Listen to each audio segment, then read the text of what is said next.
তো হে এভরিওয়ান, আজকে আমাকে একটা চ্যালেঞ্জ দিয়েছে তনুশ্রী। চ্যালেঞ্জটা হলো 20 টাকার মধ্যে 7টা আইটেম খেতে হবে। চ্যালেঞ্জে লিখেও দিয়েছে যে 7টা আইটেম 7টা দোকান দিয়ে খেতে হবে। আমি প্রথম দোকানে চলে যাই, সেখান থেকে আমি নিয়ে নিই 5 টাকার একটা বিস্কুট, আমার কাছে বেঁচে রইলো আর 15 টাকা। সেকেন্ড দোকান দিয়ে আমি নিয়ে নিই 1 টাকার দুটো লজেস, দুখানা দোকান আমার কমপ্লিট। 3 নম্বর দোকানে গিয়ে আমি নিয়ে নিই 5 টাকার একটা চপ, এখানে আমার 11 টাকা খরচা হয়ে গেছে। তো 4 নম্বর দোকানে গিয়ে আমি ভাবছিলাম কি নেওয়া যায়, নিয়ে নিই একটা আরসিবি ললিপপ। আমার 4খানা দোকান দিয়ে মনে হয় 4খানা জিনিস নেওয়া কমপ্লিট।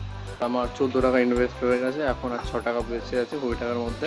6 টাকার মধ্যে আমাকে 3টে দোকানে জিনিস নিতে হবে। চ্যালেঞ্জটা আমার কাছে অনেক সহজ লাগছে। ললিপপটার দাম কিন্তু 3 টাকা ছিল, তো আমি 6 টাকা নিয়ে বেরিয়ে যাই। কি নেওয়া যায়, ঠিক অতিরিক্ত জল জমেছে, তো এখান থেকে আমি নিয়ে নিই 2 টাকার একটা চকলেট। তো 5 নম্বর দোকান দিয়ে 5টা জিনিস কমপ্লিট। তারপর আমি চলে যাই 6 নম্বর দোকানে, ওখান থেকে আমি 1 টাকার একটা মামা ভুজিয়া নিয়ে নিই। তো এটা কে কে খেয়েছো আমাকে একটু জানিও। তো আমি লাস্ট দোকানে গিয়ে আমি 1 টাকার একটা জল যেটা নিয়ে নিই। এরপরে আমার 2 টাকা বেঁচেছে। চ্যালেঞ্জটা আমার অনেকটাই ইজি লেগেছে, আমি একটু হার্ড চ্যালেঞ্জ দিও, আর এই ভিডিওর কমেন্ট বক্সে চ্যালেঞ্জ দিতে পারো। তো এখনের জন্য বাই।